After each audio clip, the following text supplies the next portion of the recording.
পাকিস্তানের বিপক্ষে নিজেদের ২৪ বছরের টেস্ট ইতিহাসকে ধুমড়ে মুছড়ে অসম্ভবকে সম্ভব করেছে বাংলাদেশ। ২ ম্যাচ টেস্ট সিরিজে দ্য গ্রিন ম্যানদের বাংলা ওয়াশ করেছে লাল সবুজেরা। তাই শান্ত মমিনুলদের পারফরমেন্সকে নাইস অ্যান্ড অ্যাট্রাকটিভ বলাই যায়।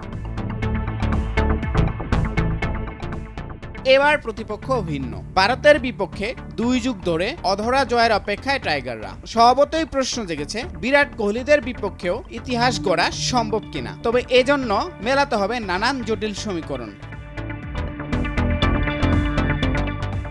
প্রথম টেস্টে পাকিস্তানকে ১০ উইকেটের বড় ব্যবধানে হারায় টাইগাররা। দ্বিতীয় টেস্ট ৬ উইকেটে জিতে পাকিস্তানকে হোয়াইট ওয়াশ করে সফরকারীরা। দ্য গ্রিন ম্যানদের নাকানি চুবানি খাওয়াতে বড় ভূমিকা রাখেন টাইগার বোলাররা। ৪ ইনিংস মিলিয়ে ৩৬ বার স্বাগতিক ব্যাটারদের আউট করে বাংলাদেশ। এর মধ্যে সর্বোচ্চ ১০ উইকেট নেন মেহেদী হাসান মিরাজ। দ্বিতীয় সর্বোচ্চ ৮ উইকেট নিজের ঝুলিতে পুরে ক্যারিয়ারের প্রথম ফাইপার নেন হাসান মাহমুদ। এছাড়া নাহিদ রানা ৬, সাকিব ৫, তাসকিন ৪ এবং শরীফুল ৩ উইকেট শিকার করেন।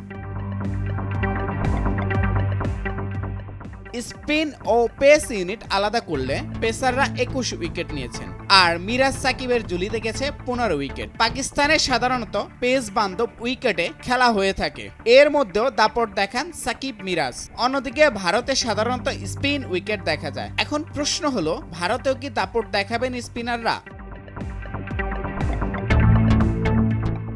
সিরিজের প্রথম টেস্টের জন্য ১৬ সদস্যের স্কোয়াড দিয়েছে বিসিসিআই। ম্যান ইন ব্লুদের প্রথম সাথে কারা ব্যাট করতে পারেন সেই ধারণায় সময় পাচ্ছে টাইগার টিম ম্যানেজমেন্ট। এজন্য দল ঘোষণায় আরও ২ দিন সময় নিতে চায় বাংলাদেশ।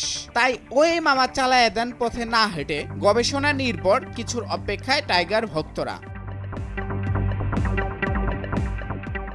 বাঁহাতি স্পিনারদের বিপক্ষে সাম্প্রতিক বছরগুলোতে ভারতের ব্যাটাররা খুব একটা দাপট দেখাতে পারেননি। তাই রোহিত কোহলিদের শক্তিশালী ব্যাটিং লাইন আপকে ভোগাতে পারেন সাকিব আল হাসান। সবকিছু বিবেচনায় মেহেদীর সঙ্গে তাইজুল ইসলামকেও স্কোয়াডে দেখা যেতে পারে। এখন দেখার অপেক্ষা বিসিবি আসলে কোন পথে হাঁটে।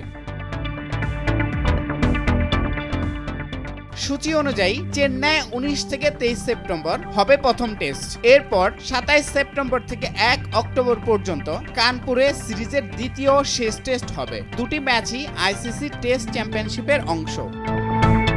মোহাম্মদ রনি খাঁ, ভোরের কাগজ।